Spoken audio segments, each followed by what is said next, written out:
I was born in America. I was raised in America. I went to jail in America.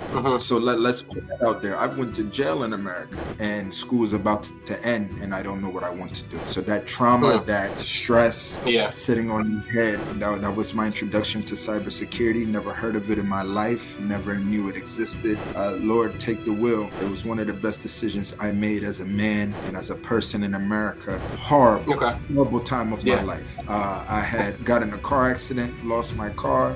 My father was ill. My father had been ill, and things had gotten worse. I'm living with my parents. And the beauty about all of this is, just to end all of this, is there's so many of us that came in from nothing and we made something out of it. Hey, what's up, guys? So welcome to another video. So like I keep saying, today I have my brother here who is going to talk about his IT journey. I keep talking to every single body here and letting you guys know that I am going to have people from all walks of life when it comes to the IT umbrella to actually share their story. So if you want to get into the IT industry, you can actually hear it firsthand from somebody who's actually in the field. So without wasting much time, I am going to invite my brother here and we're going to have a conversation, right?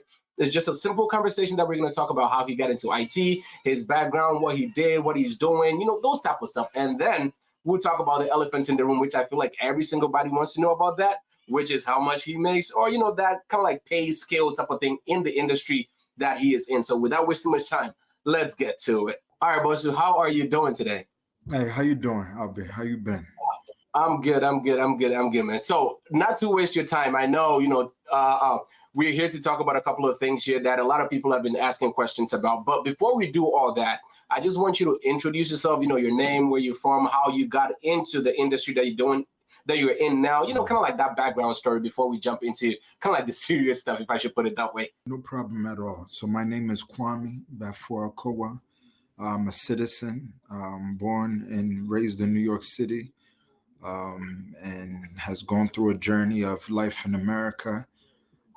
As most Africans, maybe most Africans took a life of school in the sciences. I think most people are typically start off as a science major or go to be a lawyer or a pharmacist or, you know, one of those static fields that we grew up in the 90s wanting to become.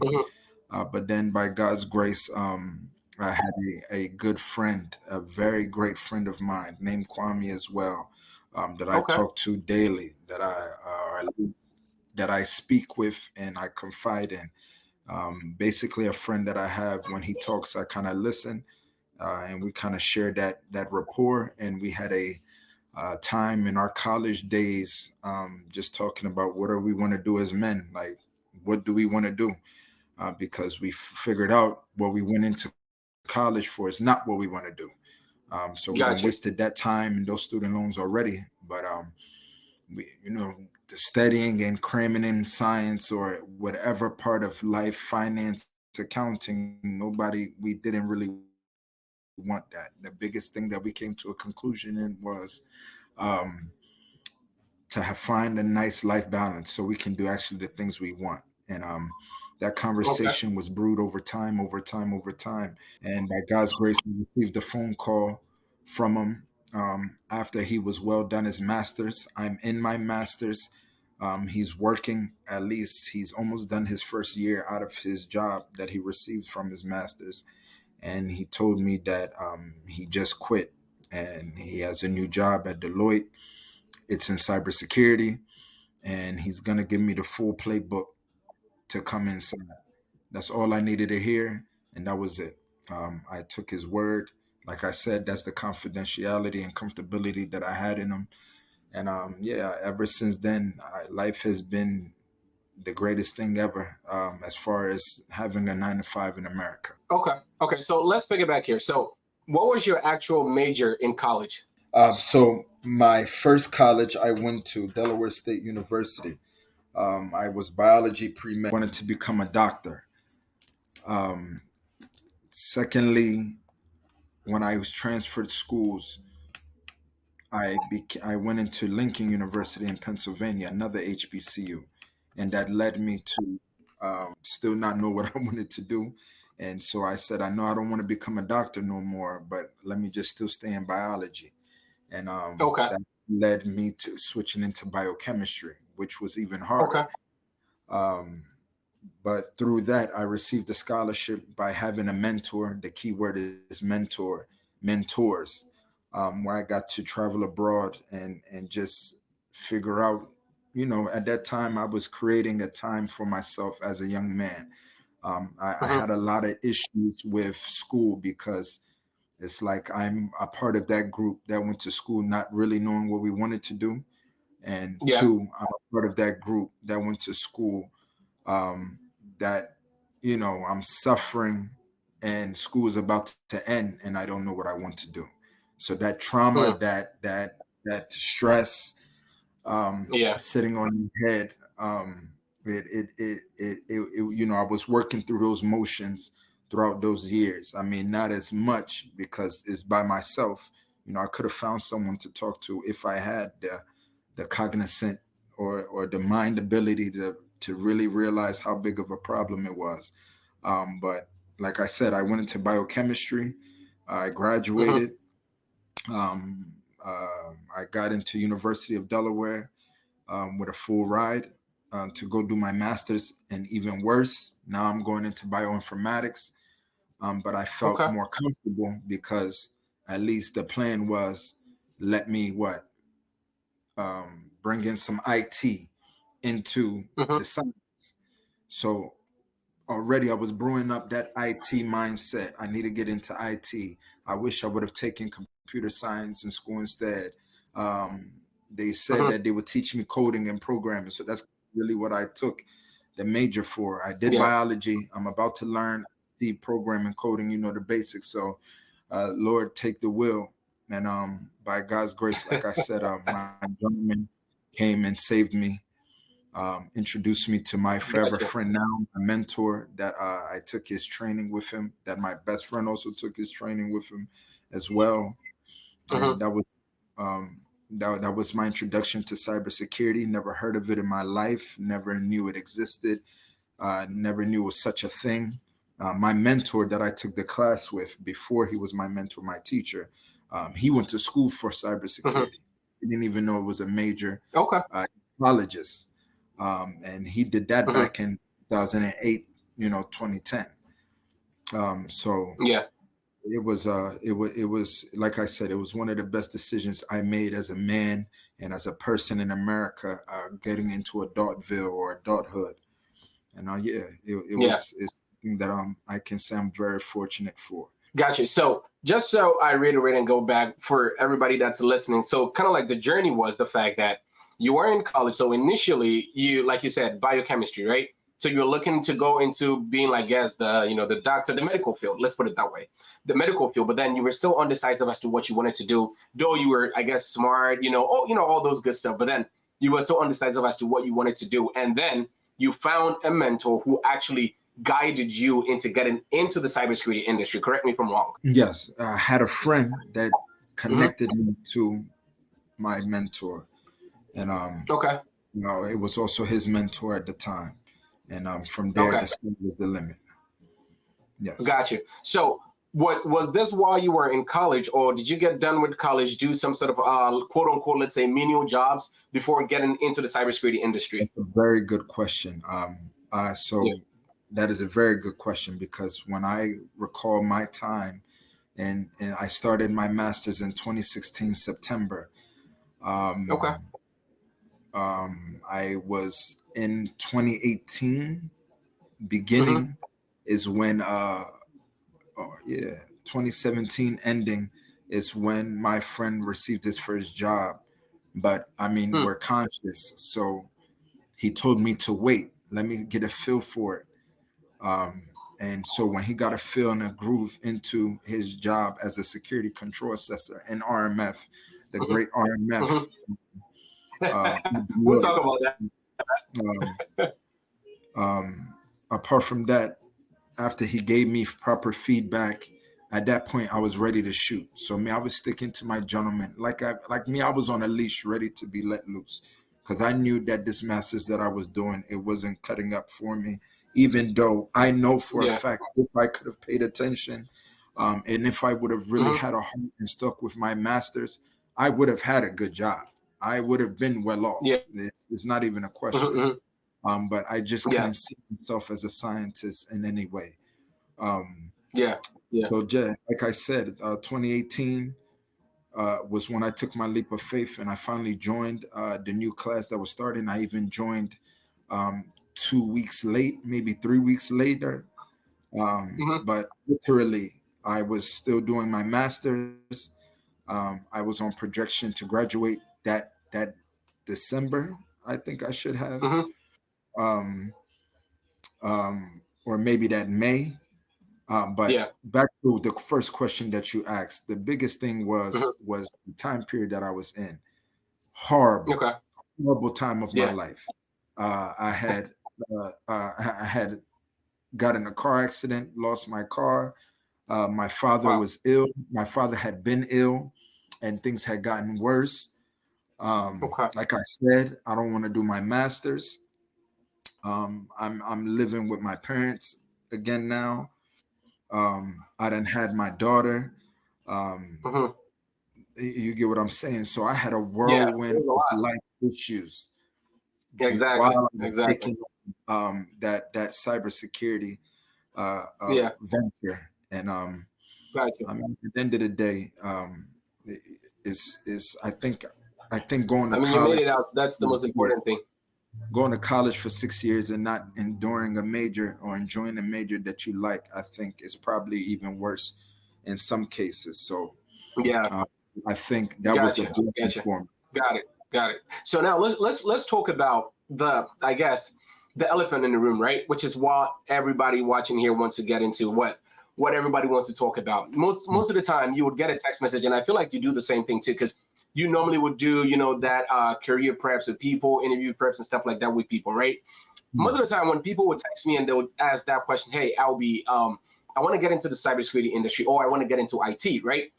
And whenever you say that, I ask them, okay, what do you want to do in IT? Because when you say IT, you're literally talking about the umbrella, right? You're literally talking about the umbrella of IT. I'm like, what do you want to do in IT? And they're like, I had some of my friends, do third party, they do RMF, they'll say they do cybersecurity, and I want to get into cybersecurity. And I'm like, okay, what do you want to do in cybersecurity? Also, an umbrella. There's a whole list of job opportunities that you can get under cybersecurity, right? And then they say, I want to get into RMF, or literally this is what they say: I do not want to do anything technical. And when they say that, I'm literally reading the text message. I'm like, non-technical. Like, what are you talking about? Because whenever I hear that, it's literally the fact that somebody, or they saw somebody doing IT, somebody doing RMF, somebody doing third party, and the person stated that, hey, there's a lot of money in this sector, so you should come in this sector. They don't have the love for it, or they don't even know anything about that job. But the moment they hear that, hey, RMF, you can make six figures, whatever the case is, they jump into it. That's kind of like the experience that I'm facing right now whenever people text me that they want to get into the quote unquote IT industry or cybersecurity industry. Is that the same experience for you, or is it totally different? Yeah, 100%. Since I was able to fully expand my wings when I received my first job, December 2018, three Mm-hmm. months after my first class with my mentor. Every text to this day, every conversation to this day, literally today, the exact same presence that you spoke on text messages and conversation, and as you Mm-hmm. see, we're in that group chat that we're in together. That's Yeah. exactly what is being shared. And the Okay. scariest thing that you mentioned is, number one, they not having no type of research on their own to want to see what they're even thinking about. And then two, Mm-hmm. um, that whoever is pitching these things to them are not giving them the full just guidelines or full understanding of what they're doing or what they've experienced. Yeah. Because I've seen that for myself. I had that. I mean, I know for a fact, I can put money for a fact that my mentor slash teacher in my training, probably most of these teachers can't compare Yeah. because he's our age. He's only 3 years older than me. I'm only Mm-hmm. 32. He's only 3 years older than me. But Okay. he teaches like a parent. number one. Two, he's Nigerian. Three, he's been doing it since college. Hmm. So his attitude and his presence of really trying to get people into this area. He does not joke. He doesn't play around with people, Yeah. and he's very honest. So that's what Yeah. helped me to become very honest. And then two, like I said, my good friend, my best friend, is the one that put me on, and he's Hmm. very honest. Like I said, he's a Okay. person I can just trust. He told me, "Yo, bro, I think I cracked the code," and I said, "I'm ready to listen."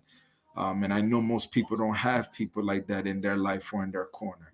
Hmm. So now back to what you lastly said was the scariest thing is saying that I want to get to IT or I want to get into cybersecurity. The first thing I wish I could tell people, but sometimes our people are too embedded already, meaning they probably already paid for a training or a class. Yep. Yep. I would tell people to Google, to go on Google University, YouTube University, and Hmm. start to ask yourself or literally start looking for jobs. Even if Yeah. you're about the money, I could care less who's about the money. I think Yeah. the way this country is built is to be about the money. If you're not Yeah. about the money in this country, then it's gonna be a tough life for you. So, Yeah. but the presence to Google and YouTube is what I would hope anybody would tell someone to do first or do research, because cybersecurity, not IT, but cybersecurity is a full research career. Yeah. Most fields research first, then Hmm. apply what was researched, and then you just go on in that cycle.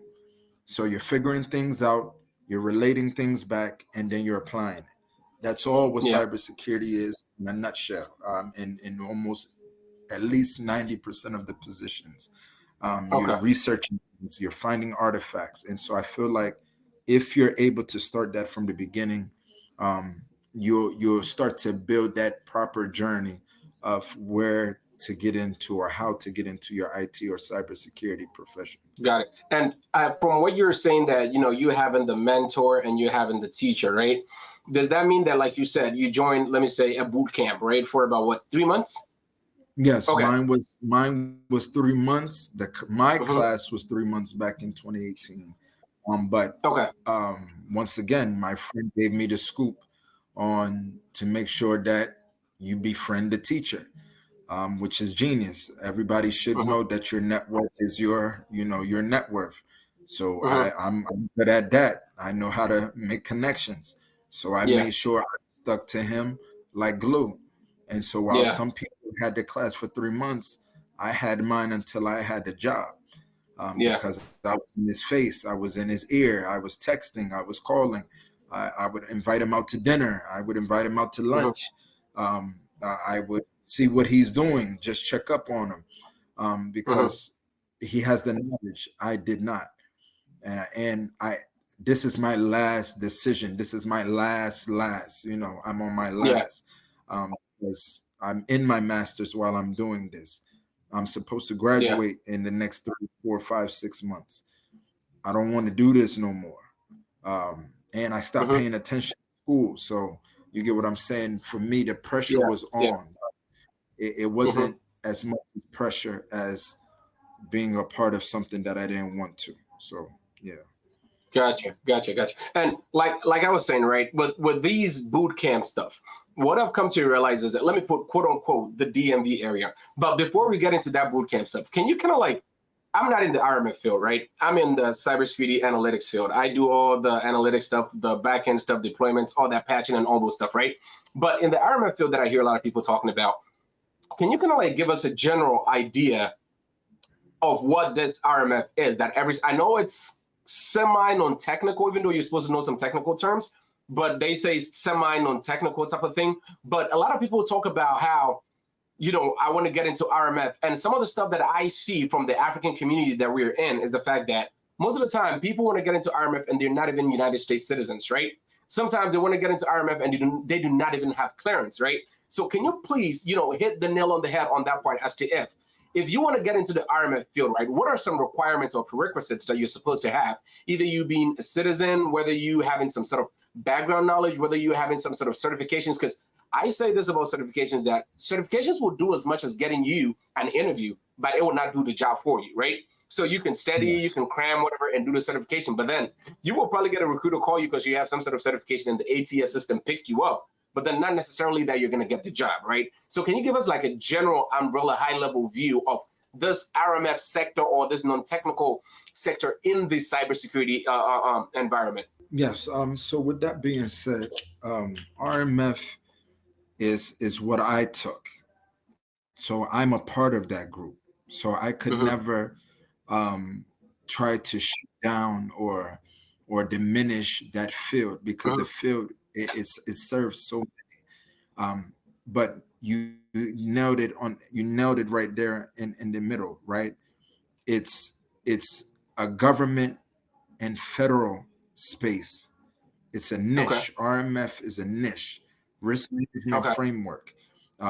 okay, It comes from the NIST standards, the NIST mm-hmm, standards that are applied for government and federal systems. okay, So with that being said, when you think of government and you think of federal, you think of clearances, you think yep, of confidential information, mm-hmm, confidential systems.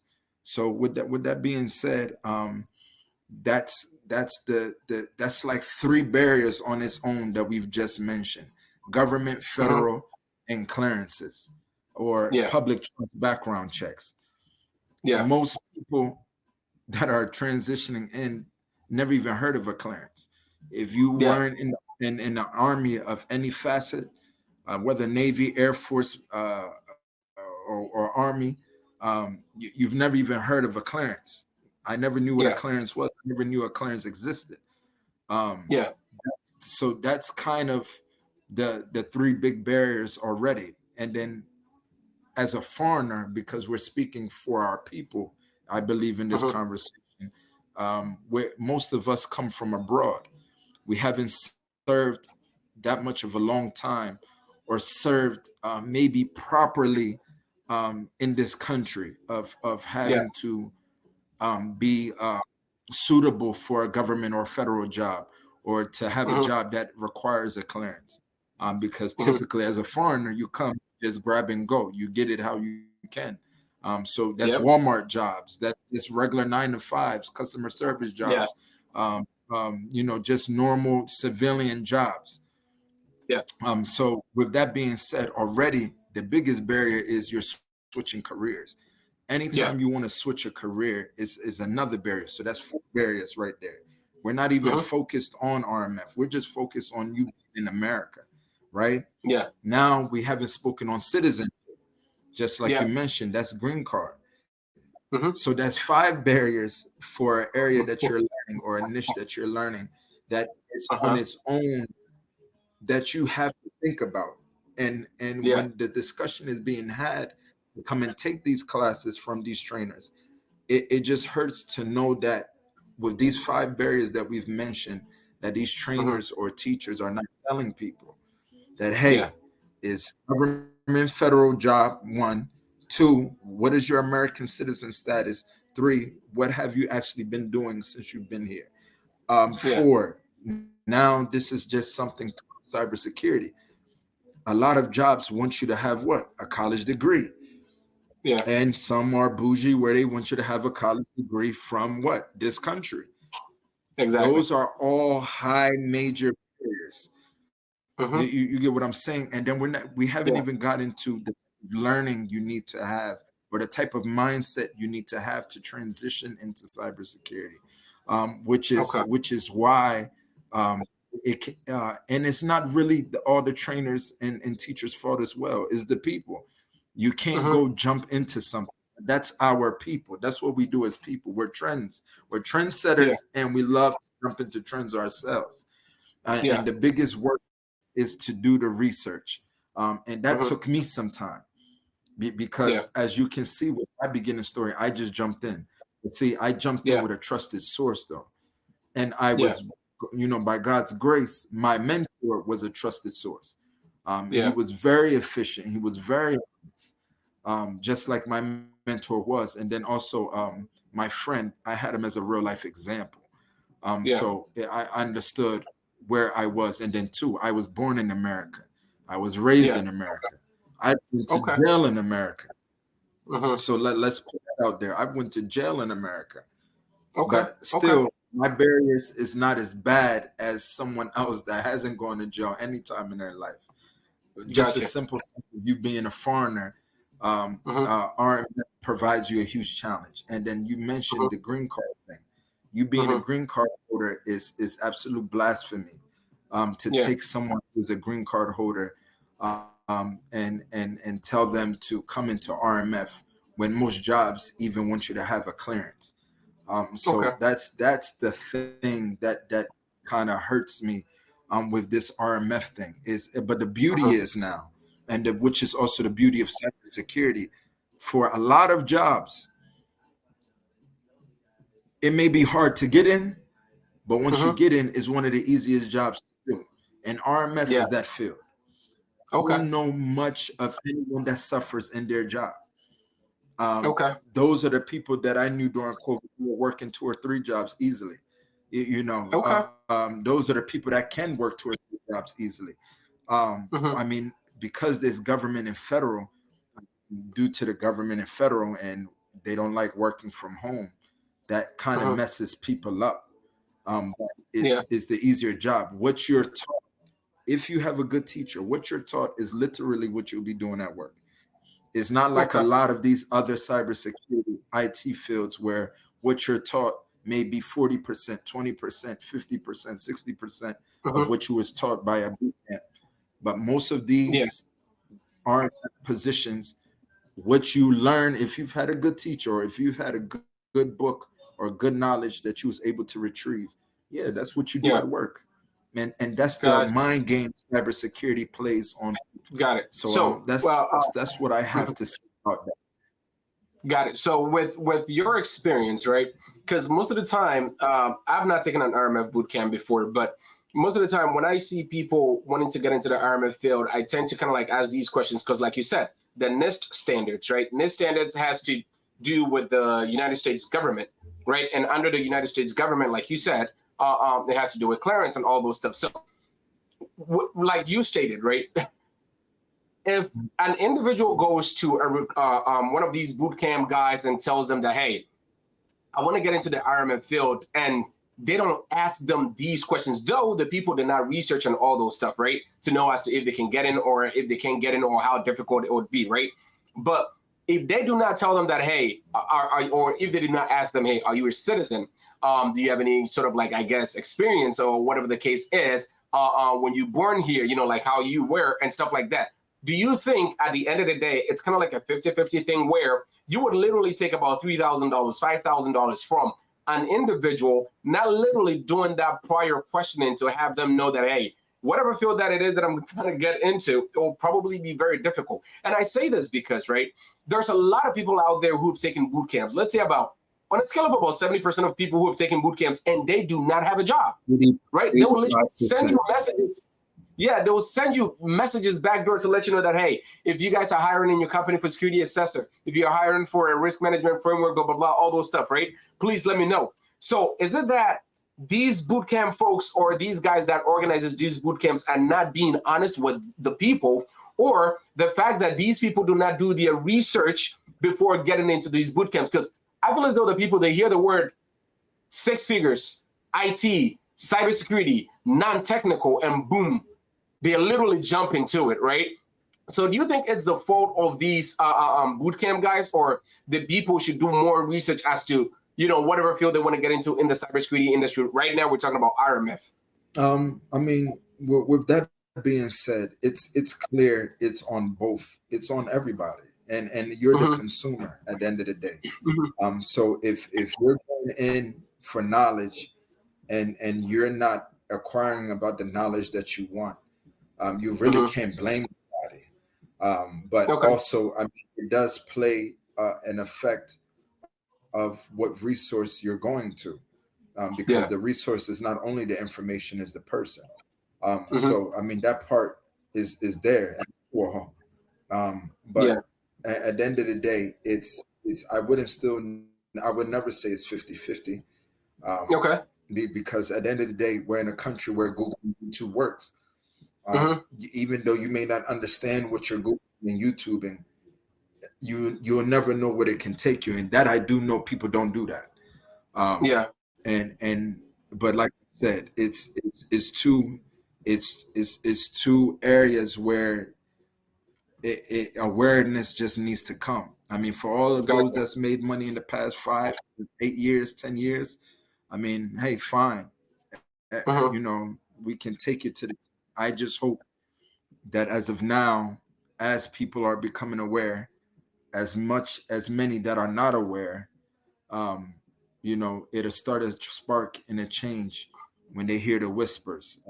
And I'm Mm-hmm. pretty sure, you know, we as people or we as anybody, when you pay 1K to 5K, you're going to, and you don't see no results, you're going to act up. I mean, it's just Yeah. as clear. It's like someone going in your bank account and stealing money. You're going to call the Yeah. bank and act up. And so I think for those people that are not backing down when it comes to their professors and what they learned, because one thing I do know for a fact, there's many people, for those that do get it, they are putting their all in these training classes, and they are Yeah. learning and they are studying and they are writing notes and they are having to Mm-hmm. set aside time, 2 hours every day, 3 months straight, going over what was Mm-hmm. taught. And so when they finally get in the actual groove of things, of applying for jobs and talking with recruiters and whatnot, you'll soon come to figure out if the information you learned was foolishness or not. You'll Yeah. soon come to find out if you were scammed or not. And Gotcha. I believe for those that they'll be able to, you know, have a real conversation with their professors or their classmates. The prayer is that it can happen sooner or better. That's what we said, Yeah. right? The Mm-hmm. pre-questionnaire, um, Yeah. questionnaire beforehand. So Yeah. none of this doesn't even have to happen. It's just a plate of honesty that everybody gets to eat, and then they get to endure. Yeah. And I just think that would be the best way forward for any teacher out there, any professor out there, or anybody that just wants to share the knowledge. Get to know your clients, and if by God's grace you could put the money to the side, so you can do good work and do good business, it'd be better for anybody and everybody. Yeah. Gotcha, gotcha. And one thing that I always talk about too when it comes to the IT, kind of like fusing cybersecurity, data analytics, every single thing together, right? I always say that before anyone decides to get into the quote unquote IT industry, right? You have to have some sort of fundamentals. Like it's a no brainer. You're supposed to have some fundamentals before you even get into the RMF industry, right? Before you get into software engineering, data analytics, all those fields out there. With you being in the field for like quite a bit now, what are some fundamentals that somebody who's actually watching us right now wanting to get into the RMF field or the risk management framework, field sector of things in the cybersecurity sector, what are some fundamentals that you would say that they should actually research or have before they even get in there? Um, just in general, if you find yourself Yeah, coming into cybersecurity, not because RMF, like I said, is just a niche. yeah, It's something you have to go learn. I mean, everything hmm, is entry level. It's just yeah, sadly a lot of jobs are not entry level. hmm, So either way, I try to tell everybody and anybody is you want to be technical. You want hmm, to find love in IT first. I just don't know what stigmatism that we've built as a group of people where we're hmm, telling people to run away from IT, which hmm, is very detrimental. It's very scary. But programming languages, coding languages, all of that is a necessity. I mean that is the hmm, root of IT. Another yeah, big thing that most of us didn't, even me myself, I didn't know. And I'm from here. I'm raised here. I've been in the educational system for about 8 years, 10 years. I mean, hmm, post high school. Um, yeah, Excel work, how to really work Microsoft, how to really work yeah, Excel. I didn't learn Excel well until like my second, third job in yeah. cybersecurity, because you're not Okay, on how powerful those tools are. Um, okay. PowerPoint, So, uh-huh, and all of those Microsoft Office areas. To me, that is something that I would beg someone to just take time and start learning it on a day-to-day basis. Got it. So to you, some of the fundamentals that you're supposed to have, and if we put it that way, where you're supposed to learn, let's say the Office suite, right? Excel, PowerPoint, that type of stuff. If somebody is working on Excel, or I'm not sure how most people would define the word technical, right? But I see it as though that if somebody is working on Excel or doing these pivot tables, VLOOKUPs, stuff like that, to me, in the technical aspect of things, I would say that's quite a bit technical, because you're supposed to have some knowledge on how to move stuff around, and how to kind of like do some calculations in Excel, how to do pivot tables in Excel, how to do VLOOKUPs to get the answers that you want or the graph that you need and stuff like that. So I would say even in the RMF field, if you were from with that, right? Even in the RMF field, there's some sort of technical stuff that you have to do. Probably not much, but there's some sort of technical stuff that you have to do. With RMF specifically, depending on what your company needs from you or what your department needs from you, Okay. good skill sets will always prevail. And that's for you to make sure that whatever skill set you've taken the time to learn, whatever money that you've put towards the side to learn that, the time that you put aside to learn that, the school you went to go learn that skill, you always want to figure out a way to make sure that you are finding a way to use it, is that it can be of use. So once again, that's one of those things. Your skills is for advertisement. You don't go build skills to not use it. It would be very daunting, or it would be very detrimental to your life to build any skill in anything and dare try to hide it. And that's another thing that I know for a fact we as a people do. But that's culture now, right? We're getting to culture. We're getting to spiritual things, where there's some reason, they love to say Ghanaians are shy, and that's a fact. And I think that shyness, we've turned it into fear, and so we try to minimize a lot of things that we're about or that we could be about.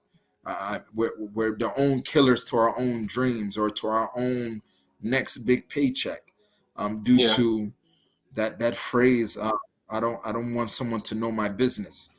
One of the worst things that I came to realize during COVID, is the most nastiest words, as we say that to ourselves, and we preach that to our families, our children, and our peers, because in America all of those things don't work. You can't be shy. You have to want to be growing and be knowledgeable in anything that you do, no matter what it is. And all of this transition into cybersecurity and IT, it really just kind of shows who you are. How hard it is for you really will open the floodgates to let you understand who you are as a person. And if you're not able to adhere to that, and succumb to what you're going through, what you've been feeling, what you've been fed, what you've learned, who you are as a person, it's gonna be hard. It's gonna, even if you have prior knowledge, even if you have transferable skills from another job going into it, you have to want to be able to tap into yourself to once again transfer from any type of skill set, and to want to learn something. And the beauty about all of this is, just to end all of this, is there's so many of us that came in from nothing and we made something out of it. So there's a clear defining, this is what happens when you don't read, you forget words, but there's a clear picture of people that have done it.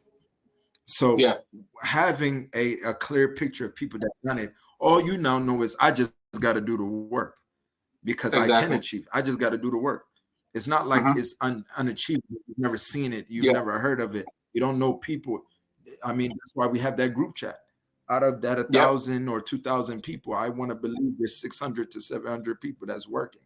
So it's tangible. And so now it's just, how hard do you want it? And so that's not about your IT or cybersecurity background. That's about who you are as a person. And if you're able to channel that energy and cultivate that and get involved in that, I think that's the first start to any position that you want in IT or cybersecurity. And also, I think last one here, one thing that most people, like I said in the beginning of the conversation, is that most people want to get into the cybersecurity field. Most people want to get into the RMF field because, quote unquote, one, they stated that it's non-technical, and two, because of what everybody would tend to talk about, the money, right? So without you giving any specific figure, if somebody out there wants to get into the RMF field right now, range-wise, I know it depends on the company, right? But then on a range or on a scale, how much are they looking to probably be making range-wise? Yeah, I mean, with RMF and depending on the experience that you have and how technical you're able to position yourself, because many fields are intertwining other fields as well, such as cloud. So whatever, if there's many RMF fields that channel cloud into their positions, that can channel you into many things. So, but in 2018, I remember even my gentleman. I think my gentleman, his first job, he was a security control assessor. His first job was what, about 79K? This is 2019, 2017. I mean, 2018, 2017. Well, I want to believe there's been some sort of increase. I mean, I know the economy in other worlds of jobs don't increase much, but in cybersecurity, it's increasing. Numbers increase. So we don't even need to give a conversation about what the maximum can be. A minimum right now, most people are not receiving 70K, 80K in any job. And many have masters and many are highly educated, and many loved the college degree that they went and achieved, and loved the certificate that they went and achieved. And that probably wasn't their first job pay. So that's between now you and your research on where to take that and to understand how do you get from 70 to 80. I think if money motivates, that's great. Got it. So basically, like you were stating, it's more so how you sell yourself during the interview. Basically, like with the skill sets that you have, that is what will get you paid. Basically, if you have the skill set and you're able to sell yourself right during the interview, you will get paid really good. You know, I guess. Also, like I said, depending on the company that you work with and stuff like that. But yeah, like guys, you heard it from him. He is in the field, and he stated literally that you can actually make, there's literally no limit, because if you have the right skill set, companies are willing to pay for you to do the job, because they literally want whatever they're hiring for, they want it to get done. So they will pay and they will hire you to get whatever it is that they want to get done for you. But last question for you here before I let you go would be, I know you do some career coaching on the side, right? Anybody that wants to get into any field, quote unquote, like the IT field or the cybersecurity field, you do some career coaching on the side. What is literally that about? Just a general synopsis on that, and anybody that would probably like to contact you as well. Apart from that, I run a resume clinic for people that have gone through a boot camp or that have gone through proper training with whoever, whether they went to do it as their bachelor's, their undergrad. They've taken a trainer that is within our group chat. They have an actual understanding of where they want to go with their position. If you are having a time getting in, I run, that's why I call it a resume clinic. We can go over your resume and see how you're matching that. What's your understanding between your resume and yourself? Because your resume is 25% of the ordeal. That's your representation. That's your face. At that point, it's only 20%, but it's one of the strongest 25% you ever have. Because with not a good resume, just a resume that looks like you stole job tasks from job descriptions, it's not going to do much, because you need to actually be able to speak on what's on your resume. Exactly. And not that be able to speak on what the job entails. So that's the two phases of a resume. The resume should be able to strike 50% of what you're able to do and 50% of what the job entails. And then you bring it together to talk about it during an interview. And that's what a successful interviewer will achieve. Got it. Because cybersecurity is not a field of how hard you can work, and it's not a layman's term job. You need to know the knowledge. They need to know you have the knowledge to speak, to focus on whatever it is that they need you to do in whatever field. And at that, I at that point, you'll be successful. So I come in where people are ready to take that leap of faith, and I love it. I love it. I love it when you see people getting it. You see people understanding that people are talking to you. They're speaking to you like a professional in cybersecurity or IT, or in cybersecurity IT.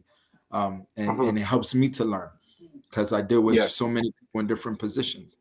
And it helps me to blend all the things that I don't know about other people's positions in departments that I don't interact with at work. That's about it. Gotcha. And so if somebody watching this right now wants to come to the resume clinic, right? How would they get in contact with you? Is it like an email, like a phone number? How does that work? Okay, yeah. So my email, if you want to get in contact with me, is newmillennium, capital K, at gmail.com. Also, you can find me on WhatsApp at +1 646 303 8510.